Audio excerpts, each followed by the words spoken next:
Hello, my name is Cole Fox, and this video will be a brief look at the history of racism in Indiana.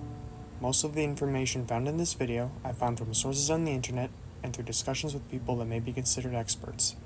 I will have links to them in the description.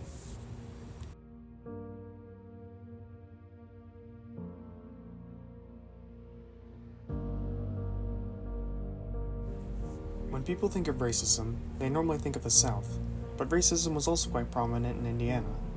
Quite a lot happened during that time, such as the Indiana Constitution of 1851.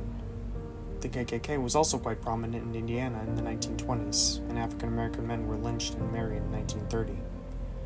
These are just a few examples. However, this video will mostly focus on the problems that have persisted to today, like the housing restrictions.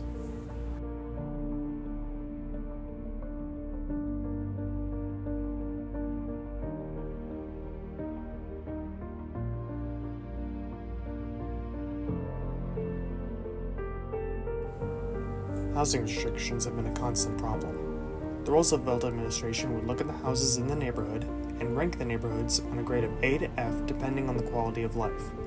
Loans and mortgages were based on these grades.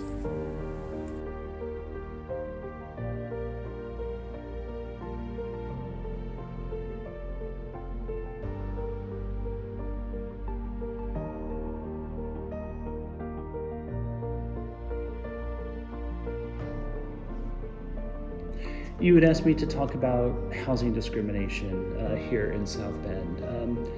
So like so many other places, right, we existed under a system that was generally called redlining. So this was an idea from the Franklin Delano Roosevelt presidential administration during the Great Depression. The idea was that during this incredible period of economic upheaval, when banks are collapsing, when the economic system as we knew it was collapsing around everybody, rampant unemployment, deep poverty, deep hunger for a lot of people, to try to find some ways to use and kind of brace and shore up the system as we knew it.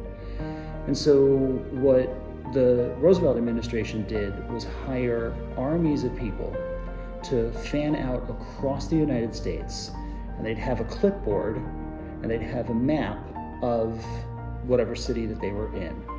And they were told to kind of draw lines around the different neighborhoods of those cities. And then in each of the neighborhoods, look at the type of houses that were there and give each neighborhood a letter grade from A through F based on their perception of the quality of the housing and the quality of that particular neighborhood.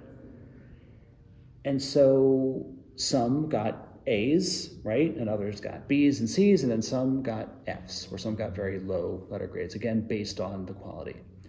And the idea was then, now if you're a bank, and if you need to make a safe loan, so let's say somebody comes to you to say, I want to buy a home in this particular neighborhood, or maybe I want a home equity loan, right? I want to take out a loan from the bank so I can fix up my roof, or I can buy the lot next door, right? Or do some improvements on my home. Well, the bank is going to look at this map, and they're going to be able to say, oh, well, you live here in this A-rated neighborhood, which means that the value of your home is going to be strong and will probably remain strong. So this is a safe bet. This means you probably have enough money to pay this back. We're going to give you that loan. If you're in this F-rated neighborhood, then the bank is going to say, oh, no, we don't think you're a safe enough bet. You're probably not going to pay it back. We're not going to give you the loan. And so we can actually trace that from that point forward in the 1930s, what was an economic disparity, right? Between like, here are the people who have the most and here are the people who have the least. You can kind of trace how from that point forward, it starts getting bigger and bigger and bigger and bigger. It just starts exploding. Because again, anybody in that F-rated neighborhood is not able to get a loan from the bank to fix up their house. Anybody in that F-rated neighborhood is not allowed to sell to anybody who wasn't a person of color. Anybody who was in that F-rated neighborhood that wanted to make improvements, that wanted to do things, was not allowed by the system as it was. And so the value in that home started plummeting.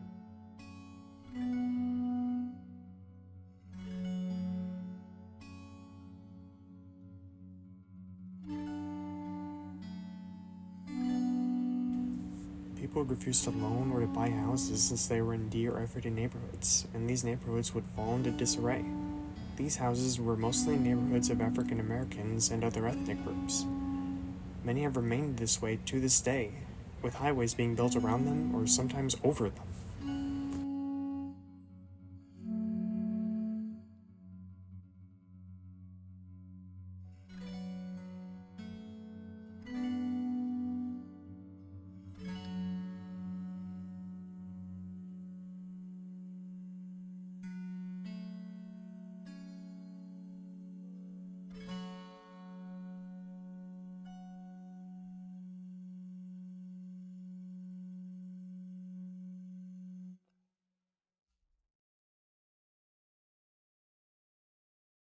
I'll bet that you have driven through a city and you've seen kind of where that line is.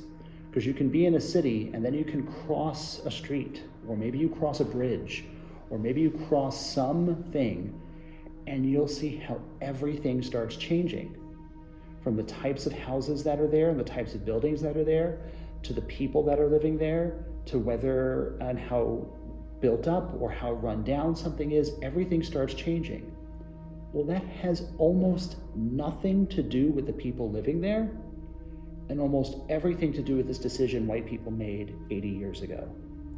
Because again, now based on where you live, now hinges on whether or not you can get access to funds in order to fix up or sell or do something for your home.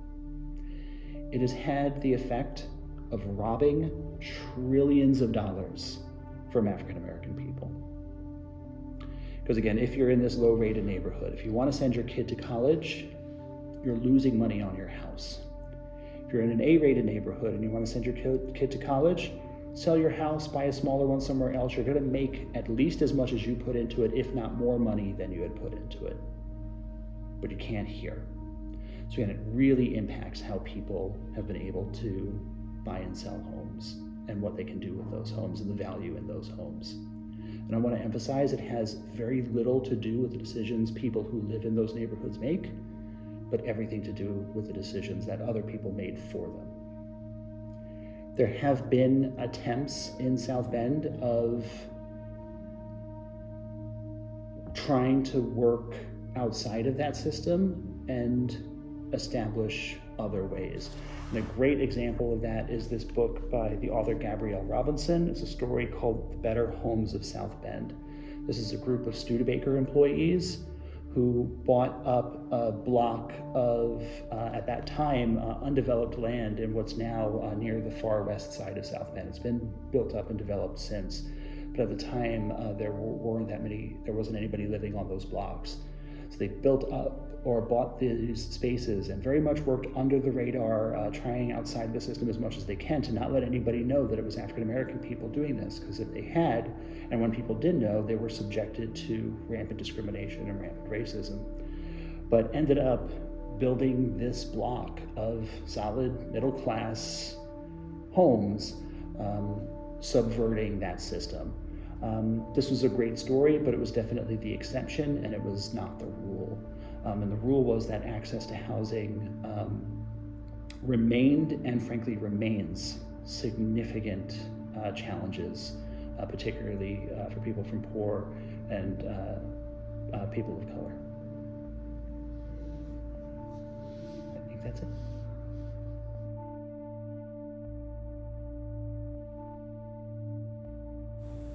This has been my brief video covering the history of racism in Indiana. There was a lot of information that I didn't mention.